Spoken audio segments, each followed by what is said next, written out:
Alright guys, it's that time of the week and we are back for some Championship transfer rumours. Plenty to dive into today. As always, if you do go to enjoy, make sure to drop a like and do subscribe if you are new around here. We're going to have loads of these coming out throughout the summer. Loads going on in the Championship at the moment. Obviously, we're just coming off the back of two bonkers playoff semi-final second legs as well. It's now been confirmed it will be Sheffield United against Sunderland playing each other for a place in the Premier League next season. Sunderland fans especially, how on earth are you feeling after all the dramatics of the other night? Dan Ballard scoring in the last seconds of that game to send you to Wembley. Commiserations to Bristol City and Coventry fans. I'm sure we'll be discussing your two clubs quite a lot on these videos throughout the summer. Without any further ado, let's jump in. Starting out with some managerial talk, we've had confirmation of Paolo Pezzolano being hired by Watford. He'll be replacing Tom Cleverley going into next season. Now, it was expected that Watford probably would look towards the foreign managerial market in looking for Tom Cleverley's replacement. They've gone ahead and done that. Now,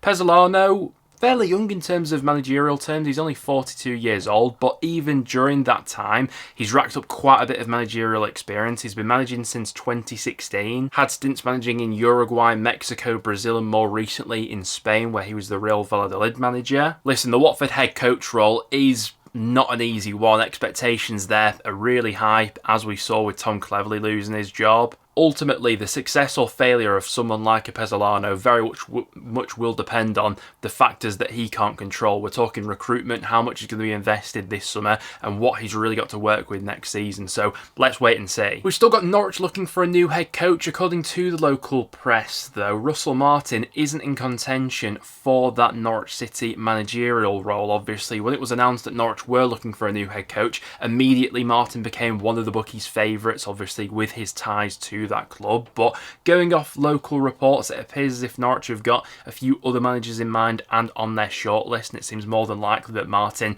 may be managing elsewhere in the Championship next season. But some of the managers who are reportedly on that Norwich City shortlist, you've got former Liverpool assistant coach Pep Lijnders, who's reportedly going to be interviewed, and the likes of Steve Cooper and Gary O'Neill are also under consideration. Speaking of clubs looking for new managers at the moment, QPR have still got their managerial situation to iron out going into next season. Obviously, all a little bit of a mess in terms of how the season ended for QPR, with Marti Cifuentes being placed on gardening leave. Well, going off the bookies odds at the moment, it's actually Tom Cleverley who's the favourite to take over there at QPR. QPR fans, what have you made of these past few weeks, and are you intrigued by any of the managers that you've been linked with? And it also looks like this is the end of the road for Ruben at Hull City. As of recording, it is being reported that Hull are set to part ways with their head coach. By the time you guys are watching this video, it may have already been officially confirmed.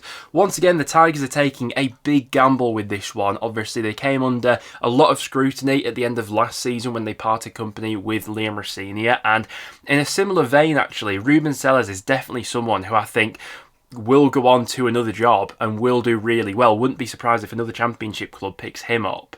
He obviously came in at Hull City with the remit of keeping them in the Championship. He didn't inherit a great position with all the injuries, the bad form and things like that he was walking into.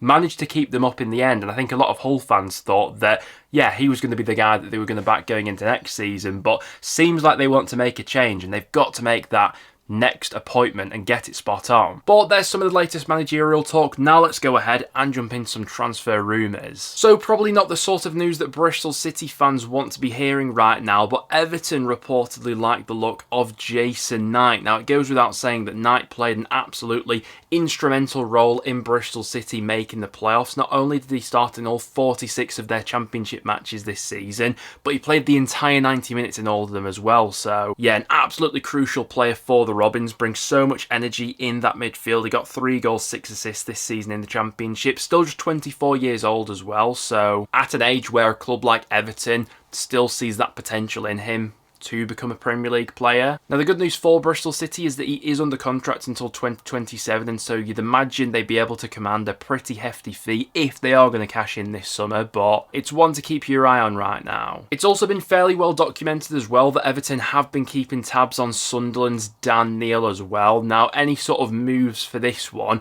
very much will hinge on what happens in the Championship playoff final. You know, I can't see Dan Neil leaving Sunderland for whatever reason, really, if they are indeed promoted to the Premier League. But as is the case with quite a few Sunderland players, if they do go ahead and lose that playoff final, there's bound to be a lot of interest in them come the summer, and Dan Neil has been someone that Everton have been keeping tabs on for quite a while, it would seem. Going back to some Bristol City news, they have a decision to make this summer on what they want to do with Rob Atkinson. He will be going into the final year of his contract at Ashton Gate. Portsmouth have made it quite clear that they'd like to bring him back next season, probably on a permanent basis. John Mousinho has certainly spoken in glowing terms about the defender. And Atkinson himself recently gave an interview where he said he'd be buzzing to go back to Portsmouth, but equally if Bristol City do decide to keep him, he'd be happy to do that as well. So it would seem the ball is very much in Bristol City's court right now. What do they want to do here? If they feel like they can recoup a decent amount of money, wouldn't be surprised if they do cash in. But if you're a Pompey fan, you're probably wanting him back next season, aren't you? Watford are supposedly lining up a deal for goalkeeper Nathan Baxter, who will be available as a free agent this summer upon his contract with Bolton expiring. Now, Baxter is a goalkeeper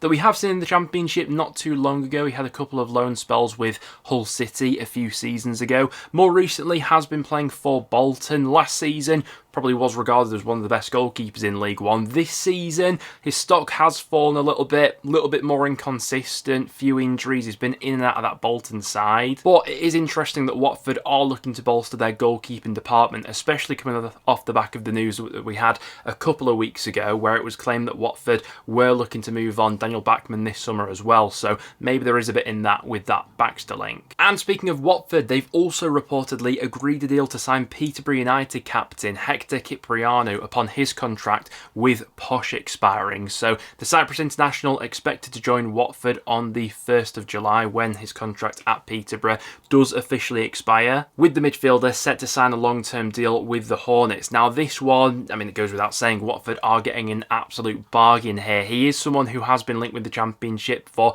quite a while now, and the fact that Watford are getting him on a free, and you'd imagine ahead of quite a few other potential suitors as well, and I'd imagine quite a few clubs were interested. Free transfers, it's going to be what a lot of Championship clubs are going to be trying to do this summer, and that one, yeah, does seem like a good bit of business there from Watford if they do officially get that over the line. The latest player we're seeing Wrexham being linked to is Fulham captain Tom Cairney, and I mean, this is definitely going to be the recruitment model that Wrexham are looking to go down this season. It's what they've done quite well in previous years, going after established stars for the level, and Tom Cairney would definitely tick a lot of boxes. Now this season in the Premier League, the vast majority of his appearances have come from the bench. He's only started in 2 Premier League matches for Fulham, but has made 21 appearances from the bench though. Obviously in years gone by has been one of the best technical operators in the Championship, and if Wrexham can convince him to step back down to the Championship, you'd imagine they'd offer quite a juicy financial package. We've also had Fabrizio Romano giving the green light, and the here we go on Norwich City completing the purchase of Jacob Wright. The Man City youngster had been out on loan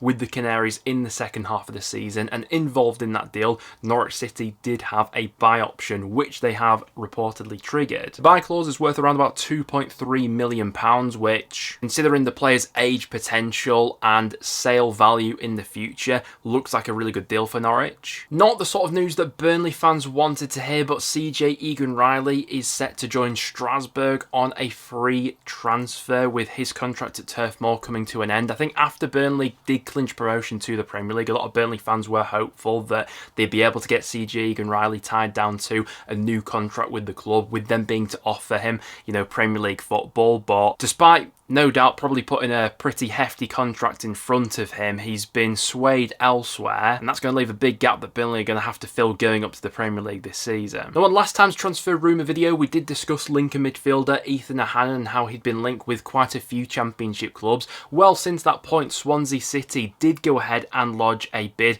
of around about 600 grand. That was instantly knocked back by Lincoln, which is understandable. You know, we reported last time that Lincoln were going to be holding out for at least a 7-figure bid if they are going to cash in on the midfielder this summer, so a bid of, yeah, just over $500,000 was probably never going to be accepted. It has also been claimed that Swansea are thought to be moving on to other targets, so it doesn't look like they'll be going in with a revised offer. But unsurprisingly, anyone that wants to get him out of Lincoln this summer is going to have to pay quite a bit more than 600k. You'd probably need to at least double that, to be honest with you. It doesn't look like Jerry Yates has a long-term future at Swansea. Obviously, he's just spent this championship season out on loan with Derby, and understandably, Swansea are looking to shift him on a permanent basis if they can this summer. And he does have quite a few potential suitors being linked with the striker. You've got the likes of QPR, Hull, Blackburn Rovers. There's also interest from abroad as well, from the MLS in particular. Jerry Yates is a tough one to put your finger on, really, because overall, he can be a really frustrating striker, but with that being said, he does get you goals at this level. 10 goals for Derby this season, 8 for Swansea the year before that, and the year before that for Blackpool, he scored 14. It's hard for me to judge Yates as a Preston fan because the guy literally always scores against us. In 6 of Yates' last games against Preston, he scored 5 goals, so pretty much without fail, he always bags against us. Things never quite click for him at Swansea, but a championship side looking for a backup option, I think he's still got some value there. Raider Lalawi is a highly rated Moroccan youngster who looks to be on his way to sign for Hull City. We expect Hull to be fairly busy during this transfer window, and it looks like this could be their first signing. They have been linked with him for quite a while now. As of recording, it's being said that they're in advanced talks with the youngster. Now, Plymouth Argyle have offered Mustafa Bundu a new contract, but according to the player's agent, he doesn't want to be playing in League One next season, and so seemingly won't be signing that deal and will therefore be available on a free transfer this summer. Now, there's bound to be plenty of championship interest in the 28-year-old. He got 16 goal contributions for Plymouth, really sort of came into his own in that second half of the season, didn't he? He averaged a goal contribution in the championship every 144 minutes, and you'd imagine there would be, quite a few championship suitors there, as well as, no doubt, quite a bit of interest from abroad as well. Oxford United's Tyler Goodrum is someone who is continuing to attract plenty of interest from fellow clubs in the Championship. I remember discussing the 21-year-old not too long ago. But you've currently got the likes of Middlesbrough, Southampton and Coventry who are all sniffing around the 21-year-old. Now, the good news for Oxford is that he is on a long-term contract with the club, and so if they are going to sell him, you'd imagine they'd be able to command a pretty hefty transfer fee. In the Championship this season, he got 9 goal contributions, 3 goals, 6 assists. You can definitely see why there'd be quite a bit of interest there. Bit of Preston North End news, and it looks like we are set to sign Jordan Thompson with his contract at Stoke City expiring. He will be available as a free agent and looks to be the natural sort of Ryan Ledson replacement. I think it's fair to say. Thompson, 28 years old, plenty of experience in the Championship. Since joining Stoke in 2020, he's often been sort of in and out of that starting 11, hasn't always nailed down a consistent starting spot, but in a similar vein to someone like a Ryan Ledson, is someone who you'd expect to give sort of 100% every week, and is the sort of player that I thought we'd probably be targeting as Ledson's replacement. Someone available on a free transfer, plenty of Championship experience. You can see why North End have gone after him. It also looks like North End are getting closer to announcing the signature of Daniel Everson as well. Now, obviously, as of recording, the Premier League season hasn't officially ended yet, so you'd imagine that North End would have to wait until Leicester's campaign has fully concluded to go ahead with this one. But with the goalkeeper seemingly being available on a free transfer, provided that no other Championship clubs come swooping in at the last minute, it seems like North End are confident of getting that deal done as well. But guys, there you have it. That will wrap it up for today's video. Thank you very much for tuning in. If you did go on to enjoy, make sure to drop a like, and any other transfer rumours that you've seen going on around the EFL, make sure to get them in the comments down below. Other than that though guys, thank you very much for tuning in, and I'll see you all in the next one.